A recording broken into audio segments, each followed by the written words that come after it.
Você já percebeu que, quando um evangélico é colocado contra a parede com perguntas simples sobre a própria fé, geralmente ele muda de assunto, se irrita ou começa a inventar explicações sem base histórica nem bíblica? Isso acontece porque o protestantismo nasceu de uma ruptura e não de uma fundação divina. Ele não consegue se sustentar quando comparado com a Bíblia e com a história da Igreja.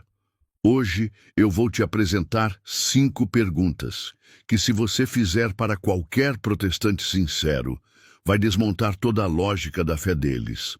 E o curioso é que todas essas perguntas partem daquilo que eles mais dizem defender: a própria Escritura. Primeira pergunta: onde está na Bíblia a palavra Bíblia? Essa é simples e direta. Os protestantes vivem repetindo só a Bíblia, sola Scriptura, como se fosse um princípio inquestionável.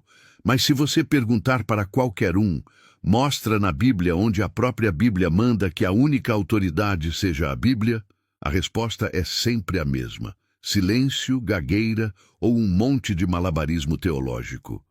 A verdade é que a Bíblia não se interpreta sozinha. Ela não caiu do céu pronta. O cânon foi definido pela Igreja Católica no século IV, em concílios como o de Hipona e Cartago, e confirmado em Trento. Ou seja, sem a Igreja não existiria sequer uma Bíblia para o protestante abrir e ler. Então, como é possível que a regra de fé supostamente seja apenas a Escritura, se a própria Escritura dependeu da autoridade da Igreja para existir? Essa pergunta expõe a contradição central do protestantismo. Eles negam a autoridade que os deu a própria base da fé deles. Segunda pergunta: se cada um pode interpretar a Bíblia do jeito que quiser, por que existem mais de 40.000 denominações protestantes? Essa é a ferida aberta do protestantismo. Eles dizem que tem unidade espiritual. Mas a realidade é que cada pastor interpreta de um jeito, cada igreja prega uma doutrina diferente, e o resultado é uma Babel espiritual. Alguns dizem que o batismo salva, outros que não salva. Uns dizem que a ceia é simbólica, outros dizem que é real. Uns aceitam Maria como mãe de Deus, outros a insultam. Uns aceitam gays no altar, outros chamam isso de abominação. É uma confusão sem fim. E quando você pergunta, mas se todos seguem a Bíblia, por que não chegam à mesma conclusão? Eles não sabem responder. Já a Igreja Católica tem 2.000 anos de magistério, tradição e unidade.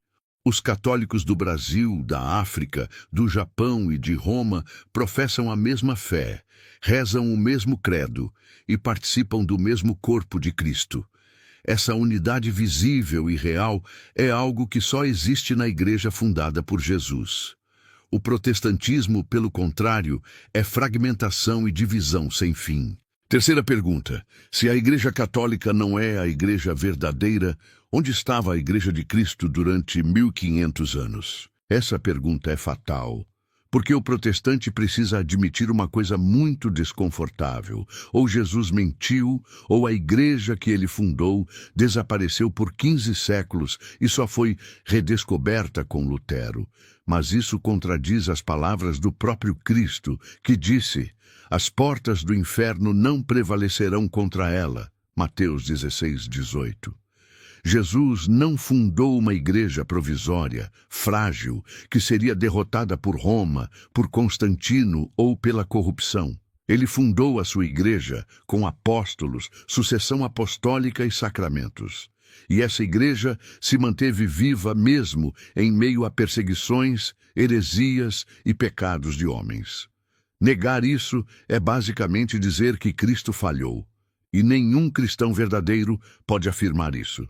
Então, quando você joga essa pergunta na mesa, o protestante é obrigado a escolher entre admitir que a Igreja Católica é a verdadeira ou confessar que Jesus não cumpriu sua promessa.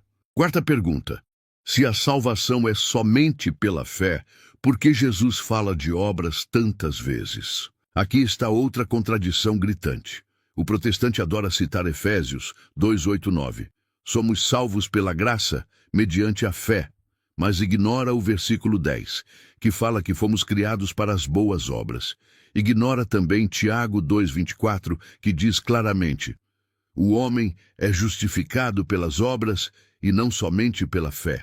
Ignora Mateus 25, onde Jesus separa as ovelhas dos bodes pelo que fizeram ou deixaram de fazer pelos pobres. Ignora Apocalipse 20, onde está escrito que cada um será julgado segundo suas obras. Então, como é possível sustentar a ideia de que basta crer e pronto? É uma fé sem raízes, sem frutos, sem coerência. Até Lutero, quando traduziu a Bíblia, tentou adulterar o texto de Romanos 3,28, acrescentando a palavra somente, que não existe no original grego, para justificar sua doutrina inventada.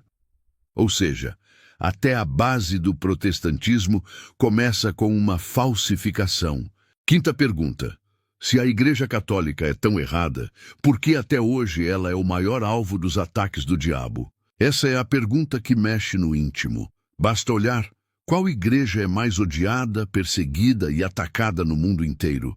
Não são as seitas pentecostais, não são as igrejas da prosperidade, não são as comunidades independentes, são sempre os católicos. Igrejas são queimadas, padres são mortos, a mídia faz piada da fé católica, os governos tentam calar a voz da igreja sobre temas morais. Até o inferno parece ignorar os protestantes, mas contra a Igreja Católica a batalha é constante. E isso não é coincidência. Os próprios santos sempre disseram: o demônio não perde tempo com igrejas falsas. Ele vai direto contra a igreja verdadeira, porque sabe que ela tem os sacramentos, a Eucaristia, o sacerdócio, a sucessão apostólica. Ele sabe que é só na Igreja Católica que a salvação é oferecida de forma plena. Essa pergunta desmonta de vez a narrativa protestante. Se a igreja fosse falsa, o inferno não se preocuparia com ela. Essas 5 perguntas expõem a raiz do problema. O protestantismo não é um caminho sólido. É uma ruptura, uma invenção humana que não consegue se sustentar nem diante das próprias Escrituras. Quando você coloca essas questões, percebe que as respostas nunca vêm de forma clara, porque não existem.